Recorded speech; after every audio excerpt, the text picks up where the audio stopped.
there's another type of relay known as a latching relay.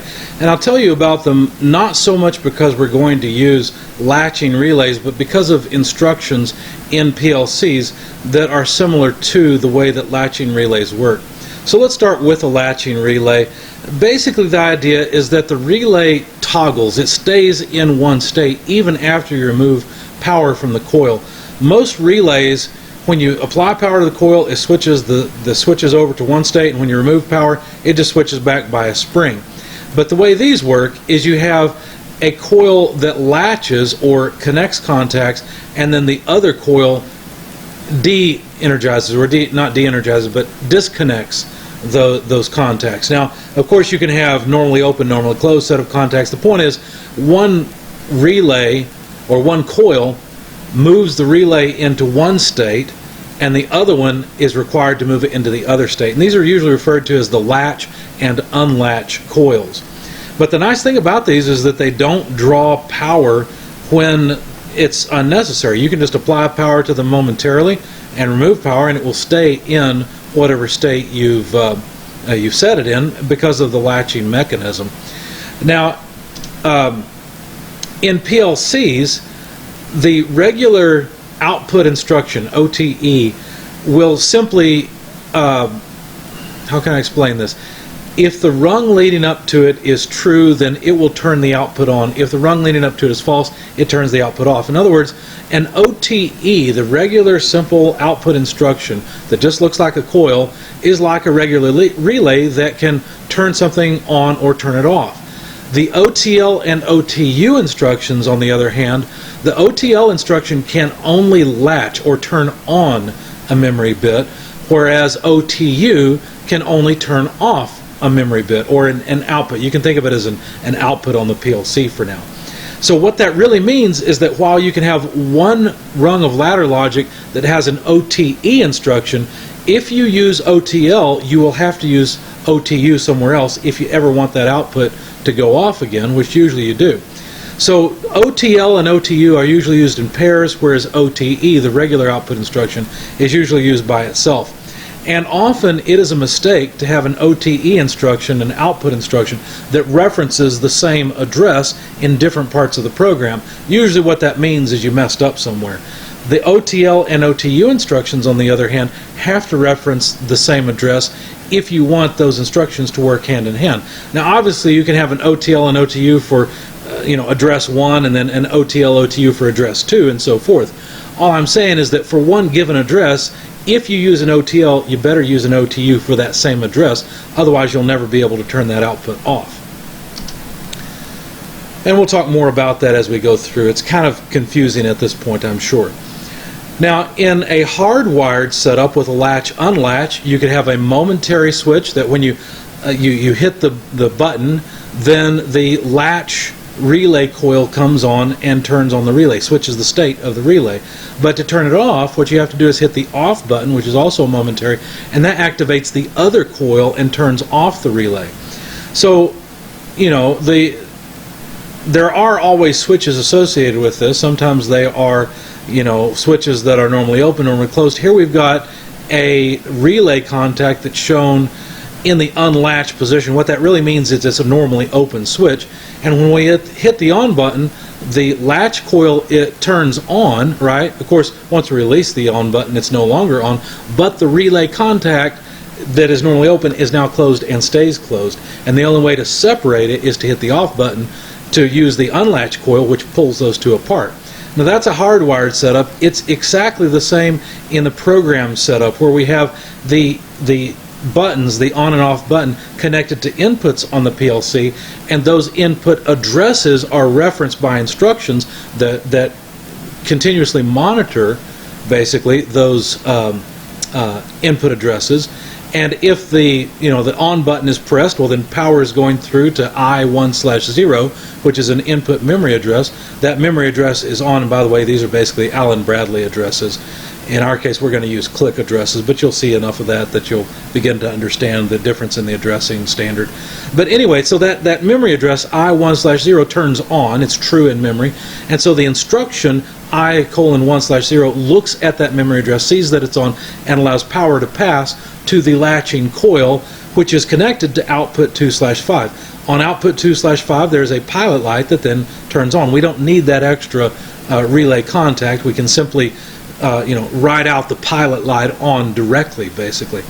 When the on button is then released, well, then memory address I:1/0 goes false. The instruction referencing it on that first rung there, the latch rung, it turns off also, no longer passing power. So it's no longer passing power to the latch instruction at 2/5. But because it was a latch instruction, that output 2/5 actually just remains on. And the only way to turn that output off is by pressing the off button and the instruction on the unlatch rung, sensing that that bit is true, and then unlatching or turning off the output. The point here is that the latch instruction can only turn on memory addresses like this particular output address 2/5, and the unlatch address can only turn off things, again, memory address 2/5. If we didn't have that second rung, we could never turn off the pilot light. If we didn't have the first, we can never turn it on.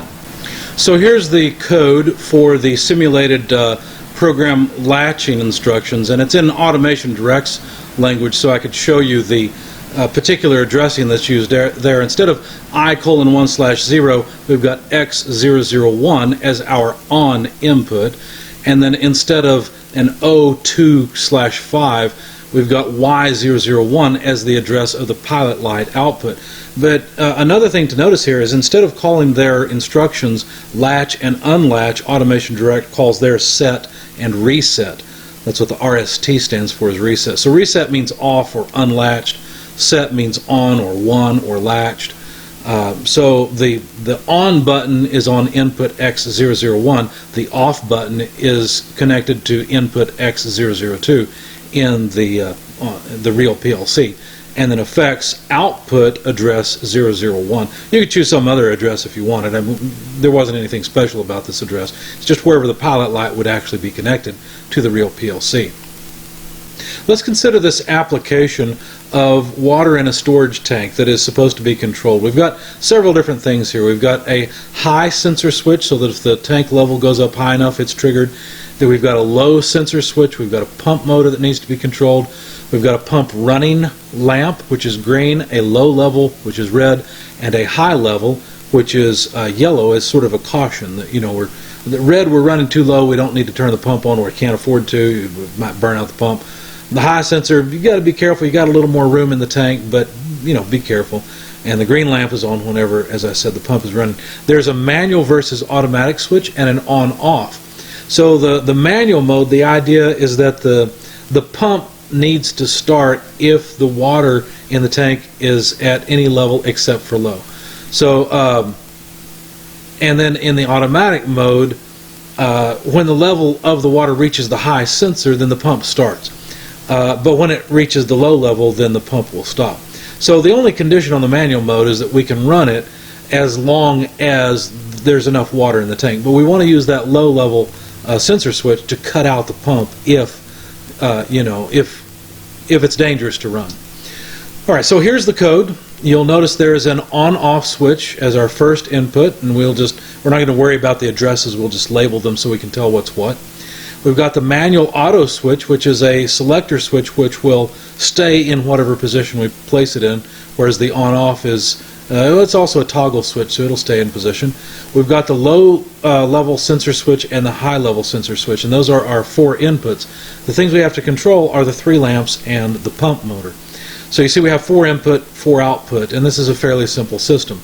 So let's go through line by line and see what each of these rungs in the ladder do. So the first rung, rung 1, on the first line we see manual/auto with a line through it. What does that mean? Well, what this does is it looks at the manual auto switch to see if it's pressed or not. If it's on and it's making contact, in other words, if it's in auto mode, then this inverts that and does not allow power to flow through that upper part of the rung. Okay? if that's the case, then power does flow through the lower rung, because look, the same address is referenced on the branch, still on rung 1. It says manual/auto, but it doesn't have the slash through it. So in that case, notice that when the manual/auto switch is in auto mode, then that branch will have power going through it. Okay, so power is going to go through either the upper or the lower branch, regardless of the setting of that manual auto switch. It's just which one it goes through depends on the setting of the switch. If the system is in manual mode, well, what that means is there's no contact. Let's see, when would we want the motor to run? We can figure this out. It's actually not too bad. The motor should not run if the system is in the off position. So you see that the on-off switch prevents the motor from ever running. But if the on-off switch is on, then it's possible for the motor to run. It doesn't guarantee it, right? The on-off instruction there next to the motor can pass power, but that doesn't necessarily mean that it will. Now notice there is a low sensor switch on the upper rung, and that lower sensor switch passes power. I believe it would turn on when the low level sensor is triggered. In other words, when the level in the tank is too low. Now that may not be the case, because the way they've drawn this is as a normally open switch, but it's not clear whether it's normally open or normally closed. If it is normally open, then what that would mean is when the water level comes up, it would close. So if the low sensor switch is true, that should mean we have at least the level in the in the tank, and so that would make sense. So then manual auto, let's see, well, we have to understand what the latch unlatch does. Basically the latch unlatch is probably going to allow us to try to turn the motor on in the case where the high sensor is true. So let's see, if high sensor is true, let's see, then we'd latch on the coil, and if we're in manual mode, no, if we're in automatic mode, okay, I think I've got it now. So manual mode would be the default configuration, which makes sense. That's why the arrow's going to the left. I should have realized that. So the default configuration is manual mode, but when we're in auto mode, then the switch makes contact. So normally open is manual mode, closed is automatic mode. There we go. So if the system is in manual mode, then you notice that power will get through the upper rung, because off, the inverse of off, is on. As long as the low sensor switch still detects level, and we've got the system in the on position, then the motor will run. So the motor will manually be draining water from the tank until we reach that low level, and the low sensor switch turns off and opens back up. So that makes sense. In the case of automatic mode, well, then the latch unlatch would determine whether or not the motor comes on. So we've got to understand this latch unlatch and what it's doing. Now the latch unlatch is not the motor, and it's not the lamps. It is a memory bit that can either be on or off. So it doesn't have to be that way. It could be an output, but in this case I can tell by the context, since they have the motor separate and they've got the green, red, and yellow lights on separate rungs, I'm sure that the latch unlatch is not referring to any of those outputs. It is referring to a memory bit. Now how do you do that? We'll come across all that later. But in the case where the auto switch is in the auto position, then on rung 2, power will flow through that first instruction, and if the high sensor switch is on, indicating that we've got a high level in the tank, then latch will turn on. The memory bit latch will turn on.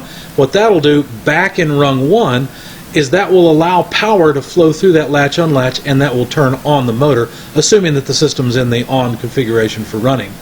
On the other hand, if we're in the manual mode, meaning that the manual switch is not passing power, it's false, look on rung 3, you see that the branch will allow power to go through, because the manual switch is off, that manual input is off, meaning that the inverse of off is on. That's what that line again through the instruction means on the branch on line 3, and power will flow through and unlatch that memory bit.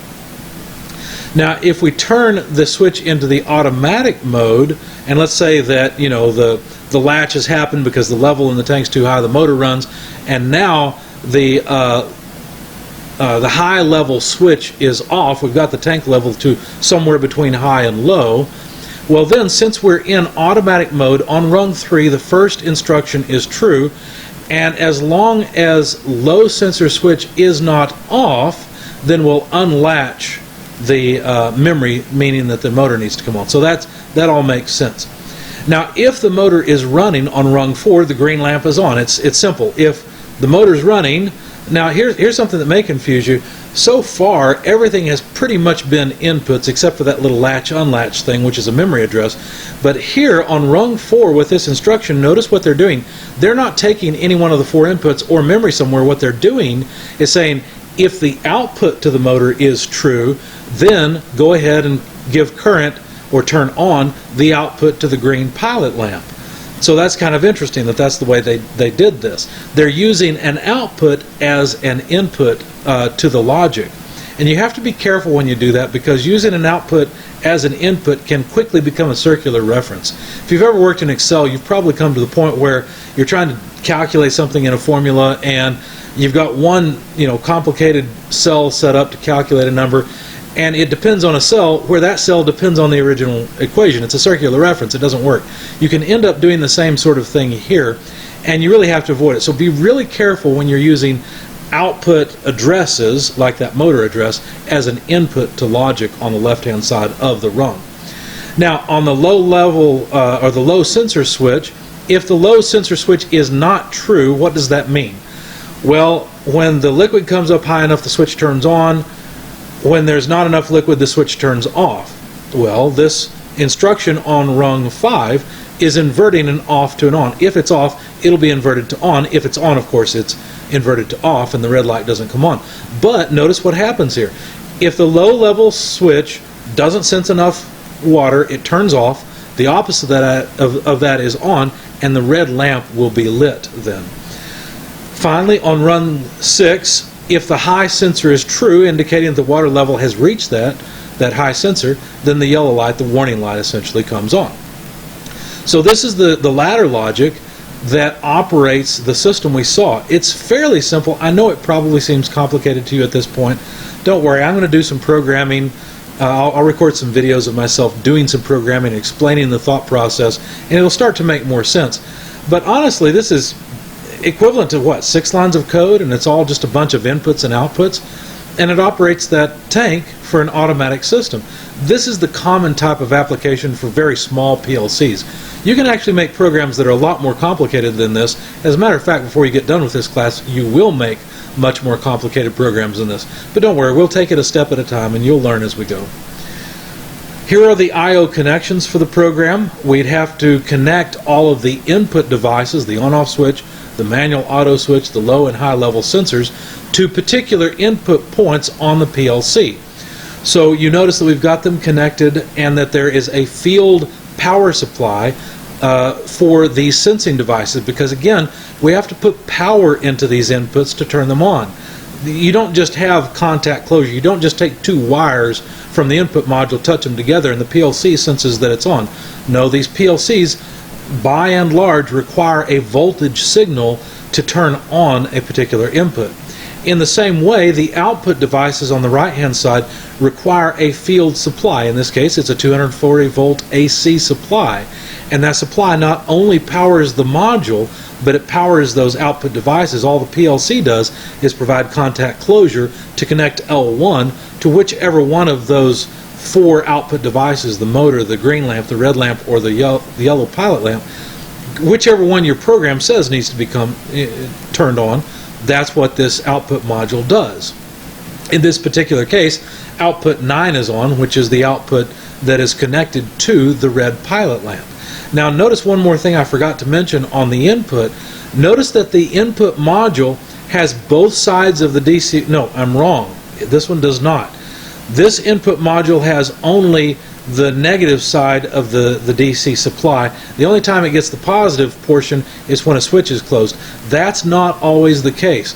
It's fairly common for input modules to also require both legs of the power supply, like this output module on the right requires both legs of the power supply, both positive and negative in this case, or leg 1, leg 2 in the AC version. So some input modules are like this, where you only need one side of the DC supply. Others require both.